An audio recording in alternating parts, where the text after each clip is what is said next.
অবশ্যই সম্ভব এবং এই গণভোট একই দিনে এই নির্বাচনের দিনে হওয়ার ফলে সরকারের কোটি কোটি টাকা শত কোটি টাকার ব্যয় থেকে বেঁচে গেল এবং বারবার জনগণকে কষ্ট দিয়ে অনেক দূর দূরান্ত থেকে লোকজন আসে এবং তারা নিজের কাজ ফেলে ভোট দিতে আসে, লম্বা লাইনে দাঁড়ায়। সেজন্য বারবার তাদেরকে কষ্ট দেওয়ার চাইতে একবারই তারা ভোট দেয়। বাংলাদেশের জনগণ ভোট দিতে পারে। অন্তর্বর্তীকালীন সরকারের যে কমিশন ছিল, সংস্কার কমিশন, তারা কেউ আমেরিকা থেকে আসছে, কেউ লন্ডন থেকে আসছে। বাংলাদেশের মানুষের সাথে তাদের সংযোগ নাই। তারা মনে করে বাংলাদেশের মানুষ ভোট দিতে জানে না। তারা মনে করে বাংলাদেশের মানুষ অশিক্ষিত, টাকা নিয়ে বোধহয় ভোট দেয়। কিন্তু বাংলাদেশের মানুষ প্রতিটি নির্বাচনে সঠিকভাবে রায় দিয়েছে। তাদের বাংলাদেশের স্বার্থ সংরক্ষিত হয় এমনভাবেই তারা ভোট দিয়েছে। সুতরাং আগামী দিনেও তারা সঠিকভাবে ভোট দিতে পারে। বাংলাদেশের মানুষ 17 বছর ধরে অপেক্ষা করে আছে একটা ভোট দেওয়ার জন্যে। গণভোট যখন এই যে ঢাকাতে সংস্কার কমিশনের সামনে বিভিন্ন রাজনৈতিক দল যখন আলাপ করেছে, তখন সেখানে গণভোট নিয়ে কোনো আলোচনা হয়নি। আমার দল, জাতীয়তাবাদী দল, যে সই করেছে জুলাই সনদে, সেখানে গণভোটের কোনো কথা ছিল না। এটি যেসব বিষয়ে সংস্কার কমিশনে আলোচিত হয় নাই বিভিন্ন রাজনৈতিক দলের সামনে, সেই ধরনের প্রস্তাবও এই জুলাই সনদের মধ্যে ঢুকিয়ে দেওয়া হচ্ছে। এটি অন্তর্বর্তীকালীন সরকারের একটা ভুল পদক্ষেপ। জনগণ সহজ সরলভাবে বুঝতে পারে সেই ধরনের প্রস্তাব দেওয়া উচিত ছিল। পাকিস্তানে সামরিক শাসক জিয়াউল হক তিনি একটা গণভোট করেছিলেন ক্ষমতা দখলের পর। তিনি বলেছেন যে জনগণের উদ্দেশ্যে বক্তব্য রেখেছেন, আপনারা কি ইসলাম ধর্মের মূলনীতিতে বিশ্বাসী? যদি হ্যাঁ হয় তাহলে আগামী 5 বছর আমি প্রেসিডেন্ট। এই ধরনের হাস্যকর প্রস্তাব, নানান ধরনের মতলববাজ। আমরা চাই জনগণকে তারা একটা দিতে পারে যে আপনারা গণতন্ত্র চান কিনা, কিংবা এই জুলাই সনদের যে গণতান্ত্রিক যে সকল ব্যবস্থার উপরে বা যে 28টি বক্তব্যের উপরে, 28টি প্রস্তাবের উপরে সব দল একমত, সেই 28টি দিতে পারত।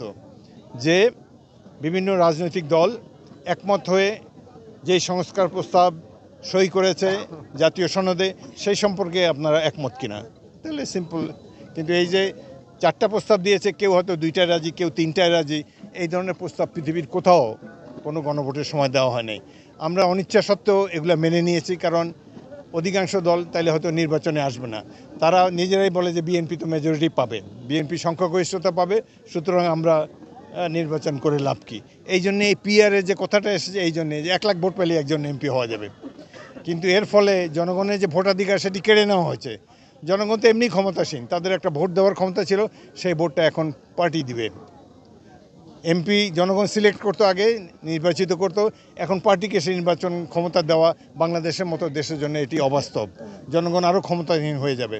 তো আগামী 3 মাস আমরা আরও জনগণকে বোঝাবার চেষ্টা করব, সরকারের সাথেও বক্তব্য রাখবো, যাতে করে গণভোটের ইস্যুটাকে আরও সিম্পল করা যায় কিনা জনগণ বোঝে।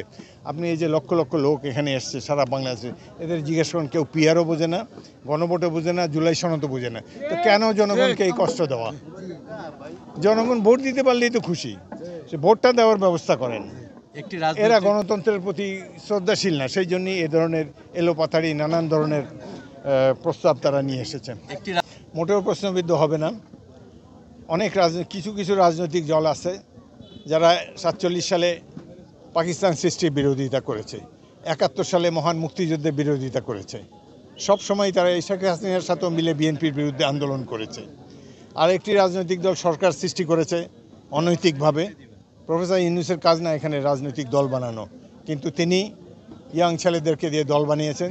এখন আর পড়াশোনার পরিবেশ বিশ্ববিদ্যালয়ে নাই।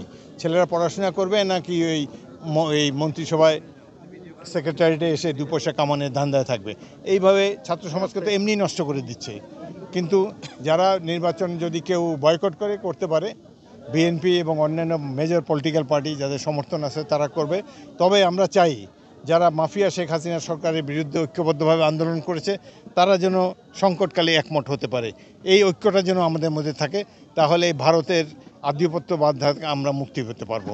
নির্বাচন অবশ্যই হবে। আশঙ্কার কারণ হলো শেখ হাসিনা ভারত থেকে গুন্ডা বাহিনী পাঠিয়ে এই যে বাস পোড়াচ্ছে, গোপালগঞ্জের লোকদেরকে দিয়ে ওই যে পদ্মা সেতু 2 প্রান্তে তারা লোক সমাগম করার চেষ্টা করে।